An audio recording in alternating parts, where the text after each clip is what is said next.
Good morning, students. How are you? I hope you are safe at your home. Students, आपके लिए कुछ important instructions हैं कैसे आपने OMR शीट को फिल करना है।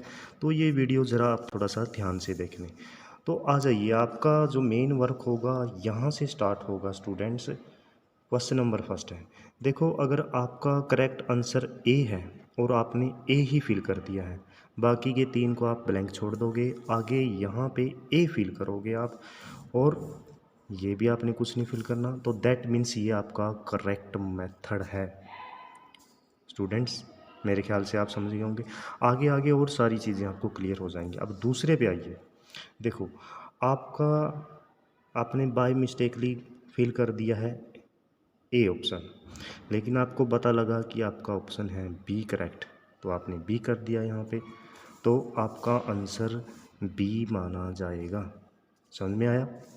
ठीक है। अब तीसरे पॉइंट पे चलते हैं। देखो, अब ये है, अब आपका आंसर तो है, आपने फिल किया है ए, और यहाँ पे आपने कर दिया बी फिल किया, और यहाँ पे आपने इसको कर दिया नोट अटेम्प्टेड। जो ये वाला सर्कल है, ये ऊपर ध्यान रखना, ये हैश वाला सर्कल ये नोट अटेम्प्टेड का है, तो answer will not be evaluated, ये आपका चेक नहीं किया जाएगा। क्लियर? अब देखिए फोर्थ पॉइंट पे चलिए। आपने ए को डार्क किया, इसको भी क्रॉस कर दिया, ऐसे कर दिया, ऐसे कर दिया, और यहाँ पे फिल किया आपने सी, तो आपका आंसर सी ही माना जाएगा। समझ रहे हो? तो आपका आंसर सी माना जाएगा। अब इसके बाद आ जाइए फिफ्थ पे। आपने ऐसे किया, क्रॉस किया, ये किया, ये किया और ये किया, और फाइनली आपने क्या किया, डी को फिल किया, तो आपका आंसर डी माना जाएगा। बट एक बात स्टूडेंट ध्यान रखना, आपने ऐसे नहीं फिल करना है। ठीक है? करेक्ट मेथड ये है जो पहले वाला है। ठीक है? करेक्ट मेथड चलो, ये आपने एक ही ऑप्शन को डार्क करना है। अब आपका सिक्स्थ देखिए, अब क्या है सिक्स्थ में। देखो, कई बच्चे आधा कर देते हैं और फिर यहाँ पे टिक किया, लेकिन फाइनली आपने ए को टिक कर दिया, तो आपका आंसर क्या माना जाएगा, ए ही माना जाएगा। क्लियर? इसके बाद सेवन्थ पे आ जाइए। सेवन्थ पे आंसर भी, हाँ, अगर आपने ऐसा भी कर दिया, टिक कर दिया, ये कर दिया, ये कर दिया, लेकिन बाद में आपका आंसर यहाँ पे आपने सी किया, तो आंसर सी ही माना जाएगा। क्लियर? इसके बाद एट्थ वाला देखिए।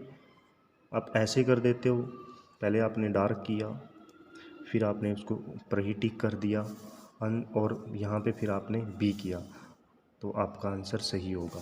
दैट मीन्स आपने एक ही किया है। तो मेन चीज़ आपने जो देखनी है, ये वाला जो स्टार वाला बॉक्स है, यहाँ पे आपने बड़े ध्यान से फिल करना है।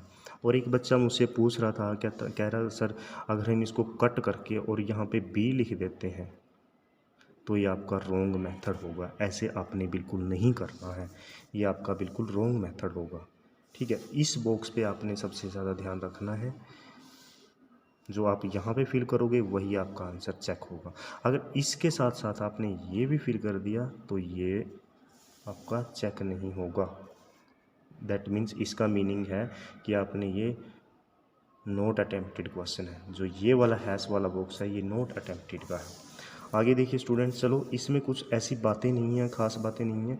जो मेन चीज़ है नेक्स्ट पेज पे मैं आपको दिखाता हूँ, ये देख लीजिए भी। जो पेज नंबर आपका है 13 क्वेश्चन देखिए, कई बार बच्चे हाफ कर देते हैं इसको। ठीक है? लेकिन यहाँ पे उसने सी लिख दिया है, तो दैट मीन्स आपका आंसर सी ही माना जाएगा। ठीक है? ये अब बात आ जाती है, देखो जैसे बच्चे ने क्या किया 14 में, देखिए वही बातें हैं रिपीटेड, ज़्यादा मुश्किल नहीं है, कॉमन सी बातें हैं। 14 में आपने क्या किया, आधे को कर दिया, फिर यहाँ पे डी को कर दिया, और आपने फाइनली डी लिखा है, तो दैट मीन्स आपका आंसर डी माना जाएगा, ये करेक्ट होगा। ठीक है? अब आप देखिए, जो सबसे बड़ी बात, सबसे मेन चीज़ मैं आपको समझा रहा हूँ, 17 नंबर वाली। 17 में आपने ये भी खाली छोड़ा, ये भी खाली छोड़ा, ये भी खाली छोड़ा, ये भी खाली छोड़ा, और ये भी खाली छोड़ दिया, और ये भी खाली छोड़ दिया। किसी में भी कुछ नहीं फिल किया, तो देखिए such response will fall under UFM। UFM means unfair means, ठीक है। Hence assistant superintendent must inform and check in the exam room, ठीक है। तो आपने ये चीज़ खाली नहीं कुछ भी छोड़ना, आपने ये फिल करना ही करना है। या तो आप आंसर फिल कीजिए कोई भी, ठीक है, और आंसर नहीं फिल करते तो आपने ये वाला डार्क करना है, जैसा मैं आपको पहले भी बता चुका हूँ, ठीक है। अगर आप खाली छोड़ोगे तो आप वो अनफेयर मीन्स में होगा, क्लियर। ये आपने ऐसा बिल्कुल भी नहीं करना, ठीक है। और जो जैसे ये अगले ही ऑप्शन में लिखा है, अगर आप इसको फिल करते हो तो question will be considered as not attempted, ठीक है। स्टूडेंट्स, ये कुछ बातें थी, बड़ा आसान मेथड था, किसी ने भी कोई परेशानी नहीं लेनी, अच्छे से अपनी तैयारी करो और बिल्कुल फ्री माइंड होकर आपने एग्ज़ाम देना है, ठीक है। बाकी सारी चीज़ें हम आपको पहले समझा चुके हैं। Thank you and have a nice day.